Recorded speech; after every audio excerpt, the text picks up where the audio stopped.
ladies. Okay, let's talk about peace again. Yesterday we talked about how wearing the sandals of peace allow us to move quickly towards the calling of God and to recognize quickly the attacks of the enemy. Having proper shoes on allows you to move quicker. Now, another purpose of sandals in battle was that they created stability so that the soldiers could stand firm in their battle. So think about this for a second. When you don't have shoes on, your feet wear out quickly, right? Imagine walking around Disney World. That pops in my head because I have small kids and we walked around Disney World.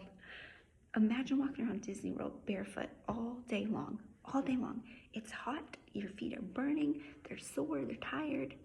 You're probably not gonna last. It's hard enough to last at Disney World all day. But without shoes, no way. Imagine walking around Disney World with the best, most comfortable fitting tennis shoes you've ever worn. Your feet are gonna feel good, right? That's what the sandals did for people in battle, was it created stability so that the soldiers could be on their feet for long, extended periods of time so that they could stand firm in their battle. Okay, so how does this apply to our spiritual life? God says to get our feet fitted with the gospel of peace. Okay, so putting on those sandals of peace every day, living in peace, allows us to stand firm in the middle of chaos, to be stable in the middle of the battle. So I want you to think about stressful situations in your life, maybe right now or maybe in the past. Think about situations where everyone around you is kind of starting to panic. The money is running short. The health diagnosis is horrendous. The fill in the blank. The stressful situations in our life that pop up. What is your response?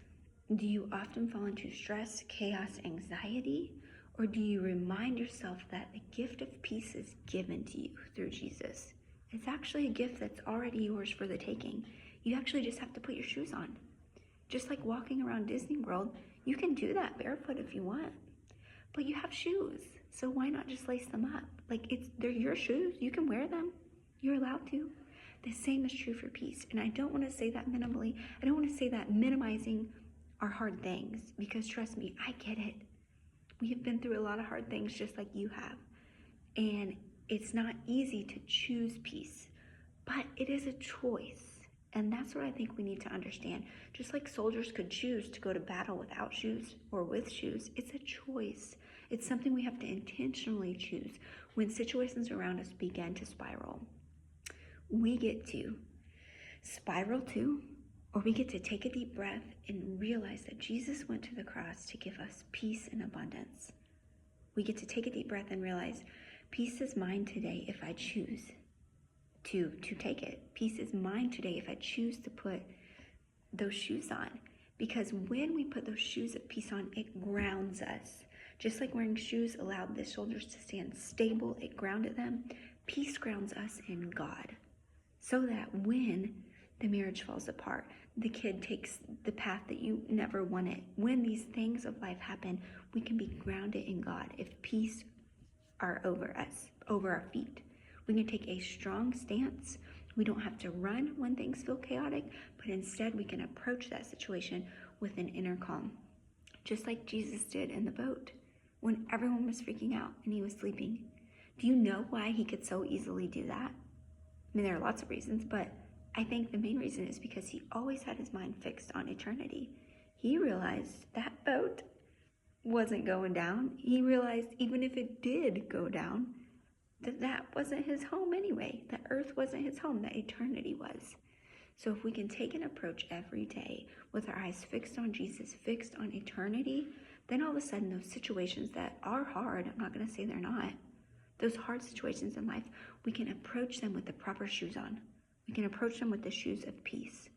And it becomes a peace that surpasses understanding. It becomes a peace that people say, how are you so calm in this?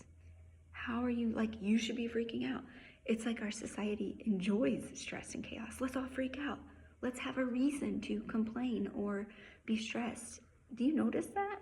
It can tend to be a culture where we have to have a reason to not have peace. But that's not Jesus. Jesus said, peace I give you, peace I leave with you. So my encouragement for you today and reminder for you today is to choose to put on the sandals of peace. To choose that when chaos is happening around you, you're going to lace up the peace anyway, and you're going to walk forward in that. It's yours for the taking. They're your shoes. Jesus gave them to you. You just have to put them on today.